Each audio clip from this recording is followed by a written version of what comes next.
Hello learners, welcome to Math with Mr. Salim, and today we are going to find a way on how we can subtract fractions using L.C.M. Remember, in our previous lesson we discussed on how we can how we can add fractions using L.C.M. But today we're just going to subtract and see if that's possible, yeah? Now remember, just the same thing, the same concept we used in adding fractions. That's what we're going to apply here when subtracting fractions. Now, if you have like fractions, of course, it becomes easier for you when you're subtracting fractions.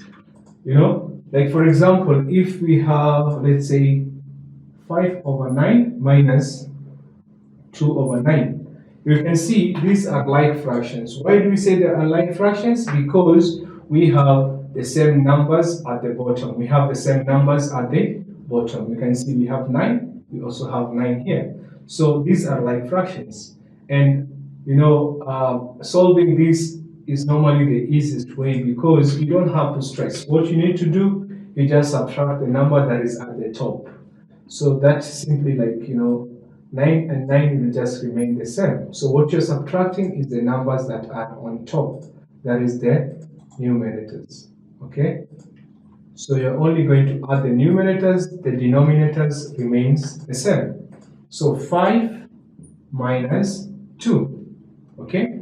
So what do we get here? 5 minus 2, that's 3, and then over 9. But sometimes it's important that you simplify your fractions. You don't leave them. If there's a way you can simplify it, the better for you. So here we can simplify this, right? 3 goes to 3 one time, so that is just 1.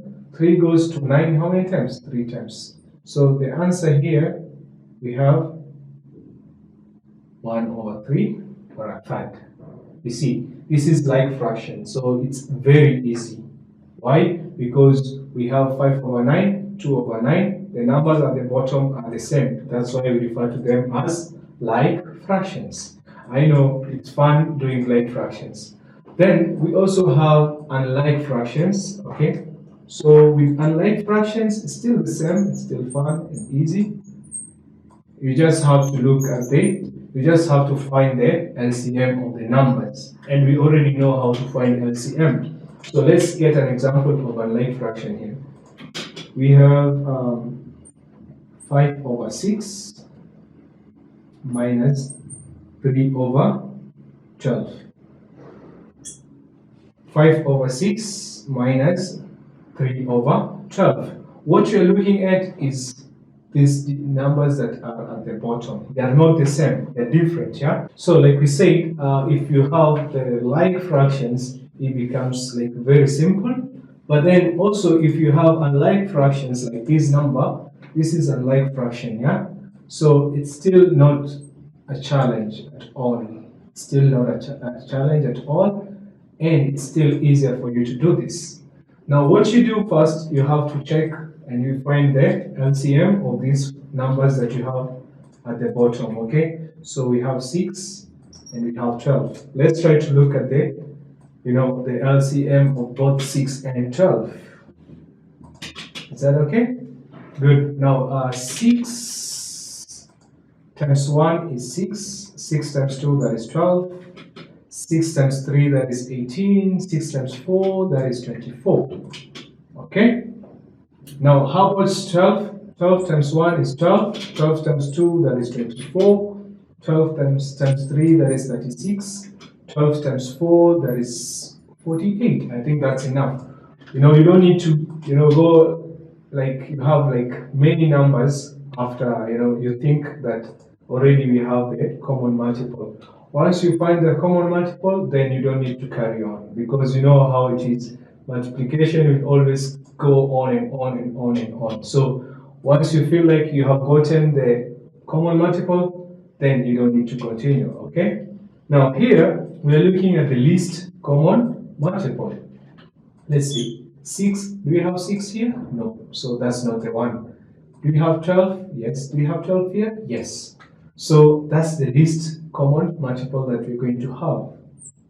So we have 12, we also have 12. So our least common multiple for both 5 over 6 and 3 over 12 is what? Is 12. Okay? So we're just simply going to write 5 over 6 minus 3 over 12 gives us the LCM of 12. Now let's see. How many times does 6 goes to 12? This is simple. We already have it here. This is 1, this is 2. So 6 goes to 12, that is 2 times. 6 multiplied by 2 gives you 12. That's why we have to do the same thing for both numerators and denominators. Remember to always do that if you have unlike fractions. That's the only way you will get this correct. So 6 times 12, that is 12. We have already found the LCM. So this is just to tell you, or to explain to you why we are also multiplying the number at the top by 2, because we did the same with the number that is at the bottom. So 5 times 10, what do we get? 10. Perfect. 2 goes to 12 how many times? 1. So we did that. So 12 times 1, we get 12. So what do you think we should multiply with the number that is at the top? The same thing, okay? So here it's just multiplied by 1. Because 12 goes to 1 time. Whatever you multiply down here is whatever you're going to multiply with the number that is at the top. So 3 times 1, we get 3. Now we need to find this symbol that we have here. Which one is it? It's minus or plus? It's minus. So you're going to put minus there. So 10 minus 3, what do we get? 7. And the number at the bottom is 12. And that's it. You already have your answer. So you have solved this problem by using the LCM.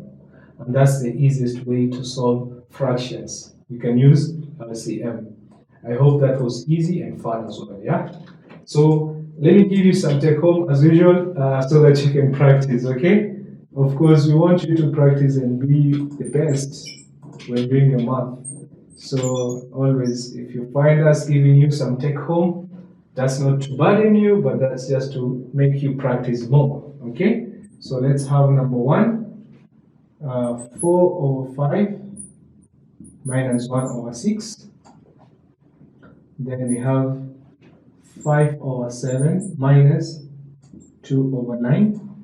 And then we also have, just going to give you very few questions. 3 over 4 minus 4 over 6. And then we have number 4, which is 6 over 7 minus 2 over 5.